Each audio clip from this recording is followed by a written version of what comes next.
السلام علیکم. زه وجاهت علي شاه.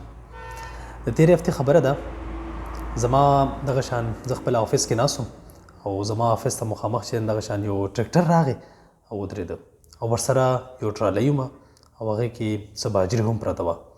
د دې چې کوم ډرایور و نو دی فزیکلی فټ هم او ښه انرژیټک هم ځوان هم و. نو ما چې دغه شان د خپل آفس نه کتل نو دی ودرېده دغه شان ډېر ساعت ولاړ دی. نو ما چې هسې درته وکتل نو د جیب نه موبایل اغوستی دی، په موبایل باندې څه خبرې مبرې وکړي او موبایل بیا جیب کې کېږدي، خو د هغه د ایکسپریشنز نه داسې پته لګېده چې دی غوسه دی. لږ ساعت تېر شه بیا به داسې فون راواغسته نو بیا به داسې یو څو خبرې وکړې، په تیز اواز به مو وکړې، اواز ما څخه هم راته نو بیا به موبایل کېښوده، غوسه به شه دغه شه.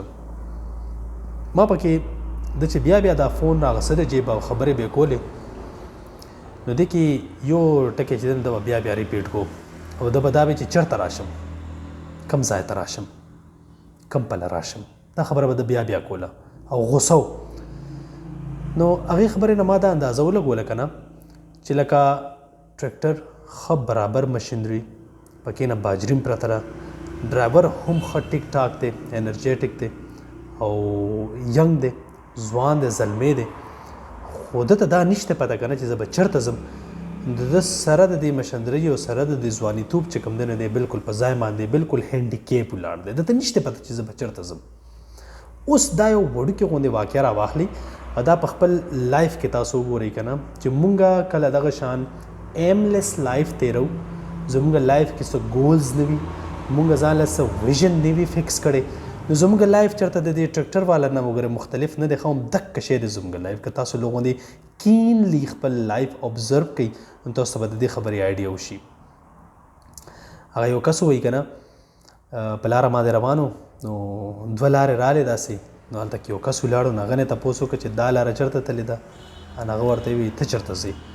نو ورته یې ووایي ما ته خپله هم نشته پته چې زه چېرته ځم. چې کوم کس ولاړ نو هغه ورته یې ووایي که ته په هغې لاره ورشه او که په دې لاره ورشه ستا دپاره دواړه لارې یو دي، ځکه چې تا ته خپله نشته پته چې ته به چېرته ځې. جیک ما یو ډېره ښایسته خبره کوي، هغې وایي 1000 miles journey start with a single step but the most important thing is the direction of the step. 1000 میله سفر چې کوم دی نو دا د یو وړوکي غوندې قدم نه اوچتېږي، خو دا قدم د دې نه هم ضروري دی که نه، د دې نه هم زیات ضروري خبره دا ده چې د دې قدم ډایرکشن برابر وي. اوس که تا څخه ډېر غټ انرژي وي او ته فل اف انتوزیزم وي، ستا څخه کمټمنټ هم وي، خو ستا ډایرکشن غلط وي لایف کې، نو ته هېڅکله خپل منزل ته نشي رسېدی. آسان مثال که زه درته په ساده باده پښتو کې ووایم، ته ځې اسلام آباد طرف ته او تا څخه ګاډی هم ښه ټیک ټاک دی، ښه مضبوط دی در څخه، او تا روان که ګاډی د پېښور طرف ته، ته به چېرې ورسې اسلام آباد ته؟ هېڅکله نشي رسېدی ځکه ستا ډایرکشن غلط دی. داسې زموږ لایف هم دی. زموږ څوره خلک دي چې دی دقه شان ایملیس لایف تېروي، دې ته نشته پته چې موږ به څه کوو په لایف کې. دی خو مړ شي په 13 کاله کې او ښخه ووایي موږ په 15 کاله کې. زما د دې خبرې مطلب دا دی چې لکه څومره زنده لاشونه دي زموږ په دې سوسایټي کې، نو دا آیا تاسو ته صرف د یو د دې تاټ پرووکینګ دپاره چې نو دا واقع ما تاسو سره شیر کړه چې آیا تاسو لایف د دې ټرکټر والا په شان خو چېرته نه دی؟